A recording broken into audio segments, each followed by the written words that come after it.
ہمارے تشریف فرما باوقار اکابر اہل سنت علماء کرام محبان کرام مرتبت، مجھ سے پیش رو خطبہ اعظام نے، مفکرین اعظام نے آپ کے سامنے اپنی باتیں اپنے اپنے طرز سے پیش فرمائیں، جو مجھ کم علم سے اور تجربے کار سے نہایت بہتر اور برتر تھیں، اور وہ لوگ فائق ہیں۔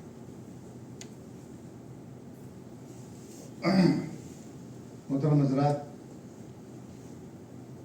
ابھی آپ نے برادر گرامی وقار الحاج دیوان صاحب زماں سے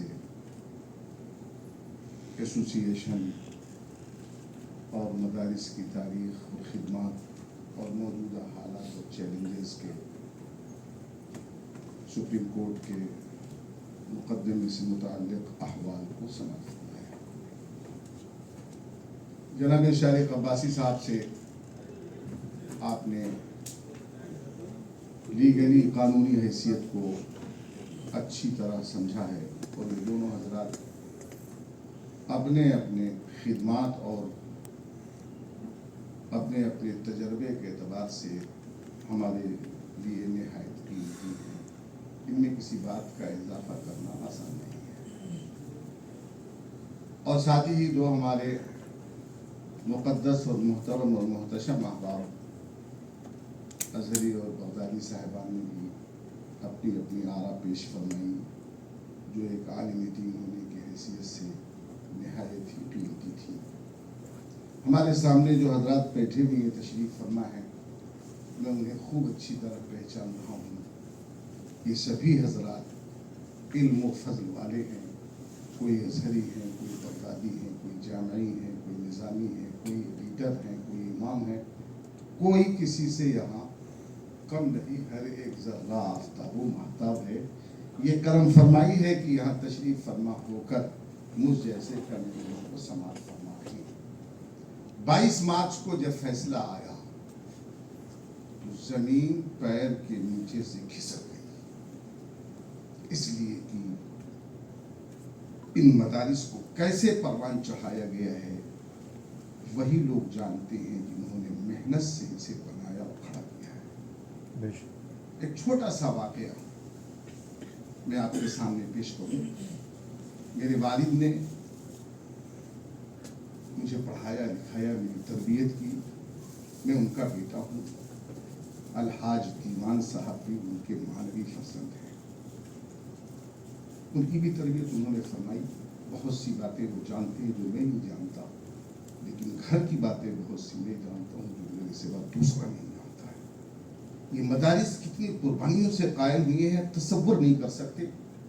میری والدہ کو ہارٹ اٹیک ہوا اور بستی سے پہلے کوئی علاج نہیں تھا، براؤں شریف سے جانے کا راستہ نہیں تھا۔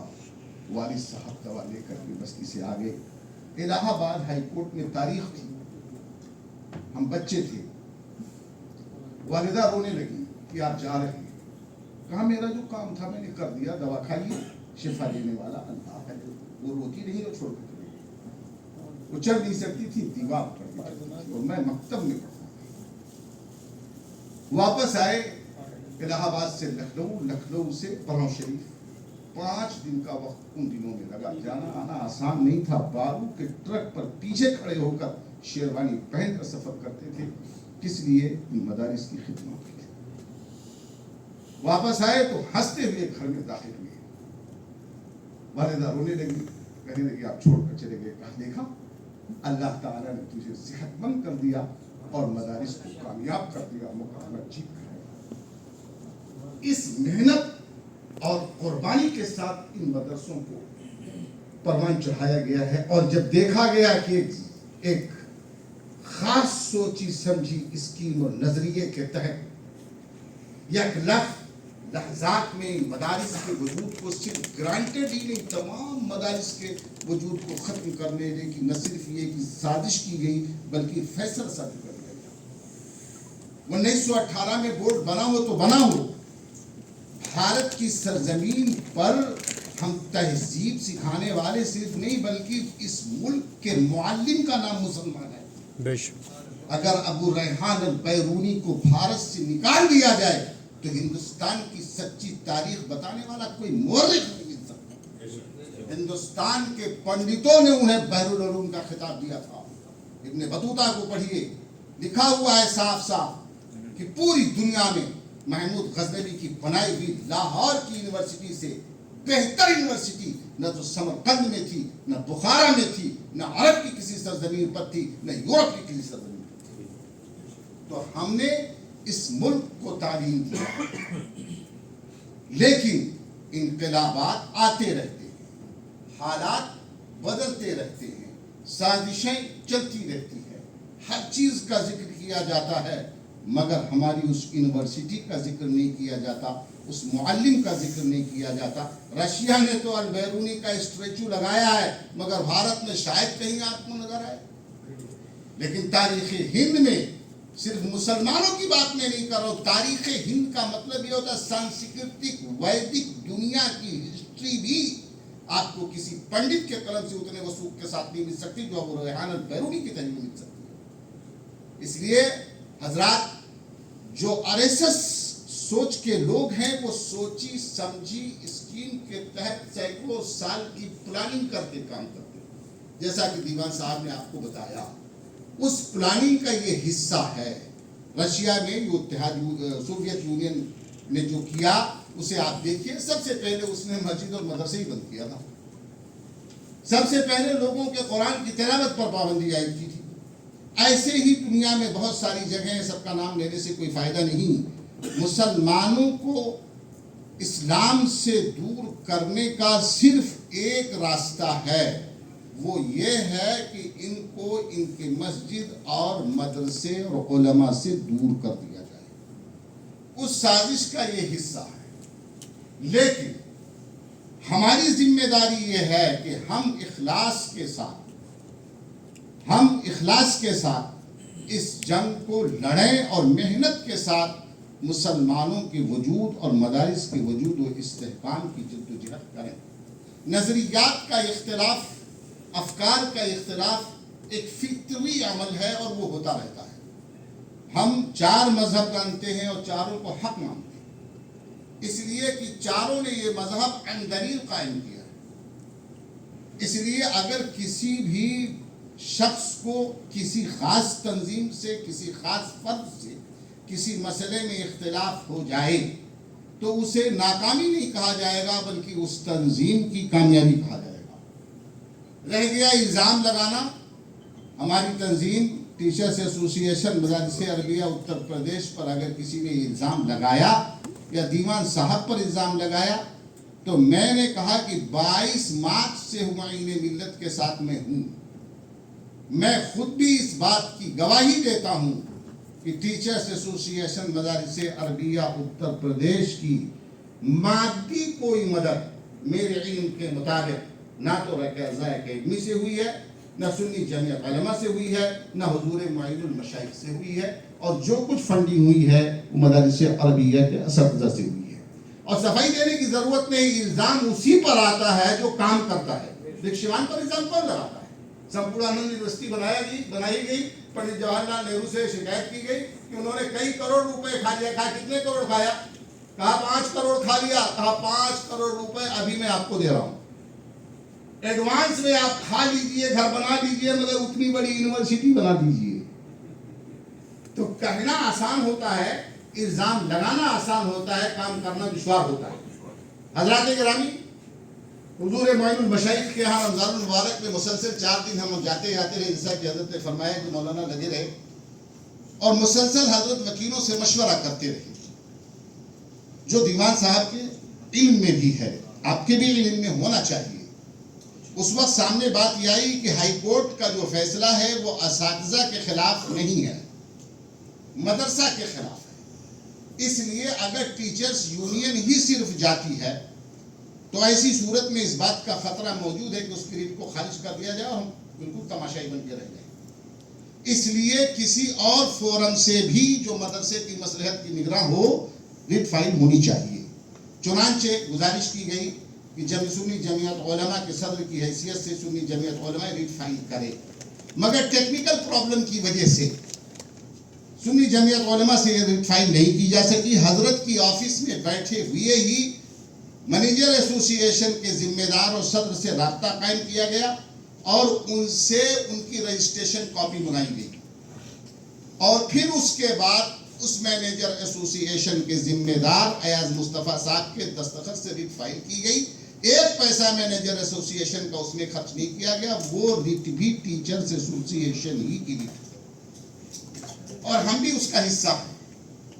تو جو لڑائی لڑی جا رہی ہے اس کو اتحاد کے ساتھ لڑا جانا چاہیے، اختلاف کے ساتھ نہیں لڑا جانا چاہیے، اور نظریاتی اختلاف کو حقیقی اختلاف کبھی تصور نہیں کرنا چاہیے. اور کسی ایک کی رائے سے سب کا ہمیشہ متفق ہونا یہ ضروری نہیں ہے، اور اختلاف آراء کا ہونا بھی ضروری ہے. چنانچہ آپ غور کیجئے، تمام صحابہ کرام ایک طرف تھے. حضرت ابوبکر صدیق رضی اللہ تعالیٰ عنہ اکیلے انہوں نے فیصلہ کیا تھا کہ نہیں، جنگ کے لیے وہ حضرت اسامہ کی فوج بھی روانہ ہوگی اور مرتدین سے بھی ہم لڑائی لڑیں گے. سارے صحابہ ایک طرف، حضرت ابوبکر صدیق رضی اللہ تعالیٰ عنہ ایک طرف. اختلاف اتنا تگڑا، اتنا مضبوط تھا.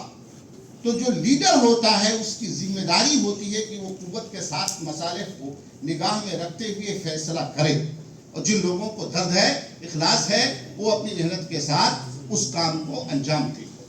تو آج کے اس وقت میں یہ ضروری ہے، جیسا کہ دیوان صاحب نے بتایا، ہمیں اطمینان ہوا، شارق صاحب نے بتایا اطمینان ہوا کہ ہماری گرانٹ ختم ہونے والی نہیں ہے. تو واقعہ یہی ہے کہ جیسا کہ علامہ نور حسن صاحب نے فرمایا کہ ہم گرانٹ کے لیے جنگ نہیں لڑ رہے، ہم اپنے وجود کی جنگ لڑ رہے ہیں. میں ہرگز یہ نہیں کہہ سکتا کہ مجھے گرانٹ کی ضرورت نہیں. جب ہم کرایہ دیتے ہیں، جب ہم بینامے میں آپ کے اس کا پیسہ دیتے ہیں، اسٹامپ کا، ہر وہ کام کرتے ہیں جو سنسکرت پاٹھشالے والے کرتے ہیں، یا دوسری قوموں کو جو آپ گرانٹ دیتے ہیں، ان گرانٹ والوں، ان لوگوں سے جو کام کرایا جاتا ہے، لیا جاتا ہے، وہ پیسہ ہم سے بھی لیا جاتا ہے. اس لیے یہ ہمارا فنڈامنٹل رائٹ ہے، قانونی حق ہے، دستوری حق ہے. یہ ہمیں دیا جا رہا ہے تو بھیک نہیں دی جا رہی ہے، یہ بھیک نہیں دی جا رہی. ٹھیک ہے، آمدان کے نام سے دیا جاتا ہے، لیکن مدد کے نام سے دیا جاتا ہے پراچین کالین زبانوں کی حفاظت کے لیے. یہ عربی فارسی مدرسہ بورڈ تھا، کل یہ مدرسہ تعلیمی بورڈ تھا، عربی فارسی بورڈ تھا. یہ عربی فارسی کے نام پر سنسکرت بورڈ جیسے تھا، اور مین ایجوکیشن میں تھا. اس کو آپ نے الگ کیا، اس کو نام آپ نے بدلا، سارا کام آپ نے کیا. الزام ہمارے سرائط کر دیا، الزام ہمارے سرائط کر دیا. بتایا کہ 1908 میں یہ بورڈ قائم کیا گیا، اور آپ 2004 کا ایجوکیشن ایکٹ رد کر کے مدرسہ کو بند کر دے رہے ہیں. اس لیے یہ سب بے اصولی باتیں ہیں. ہم یقین رکھتے ہیں اور امید بھی رکھتے ہیں کہ سپریم کورٹ سے ہم کو صحیح اور درست فیصلہ ملے گا. آج ضرورت ہے کہ ہم اتحاد کے ساتھ کھڑے ہوں اور اس بات کا اعلان کریں کہ جو ہمارا حق ہے جمہوری طریقے پر ہم وہ وصول کر رہیں گے. اور ہم شکریہ ادا کرتے ہیں معین المشائخ کا کہ وہ اپنی کرم فرمائی سے مسلسل اس کیس کی پیروی کر رہے ہیں، ماشاءاللہ پیروی کر رہے ہیں. آپ کو حیرت ہوگی، جس دن سپریم کورٹ میں تاریخ تھی اس میں ہمیں اسٹے ملا، اس کی فجر کے بعد حضرت نے خود فون فرمایا، مولانا دیوان صاحب سے میری بات ہو گئی ہے، فلاں صاحب سے میری بات ہو گئی ہے، اور میں نے یہ کہا ہے کہ اس طرح جا کر کے مل کر کے اور سینئر وکیل سے بیٹھ کر کے احمدی صاحب کے ساتھ آپ بات کر لیجیے. کون ہے جسے اتنی فکر ہو؟ کون ہے جسے اتنی فکر ہو؟ میں یہ نہیں کہتا کہ اور خانقاہوں کا معاملہ کیا ہے، اور لوگوں نے ہمارا ساتھ نہیں دیا. ان کی دعائیں ہمارے ساتھ ہیں، ان کی دعائیں ہمارے ساتھ ہیں، لیکن دعاؤں سے جنگیں نہیں جیتی جاتی ہیں، سپاہیوں سے جنگیں جیتی جاتی تھیں. اگر لیڈر کوئی ان میں ہمارا ہو سکتا ہے تو وہی ہو سکتا ہے جو ہماری پریشانیوں کا مدارہ بنے، ہمارے درد کے درما کا سامان بنے. اسے ہم اپنا لیڈر اور اپنا پیشوا تصور کرتے ہیں.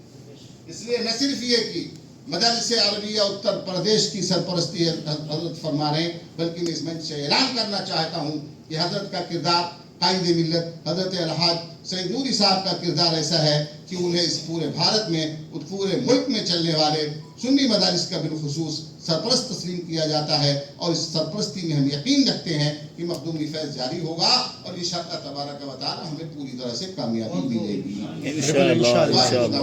الحمدللہ رب العالمین، السلام علیکم۔ ماشاء اللہ ماشاء اللہ۔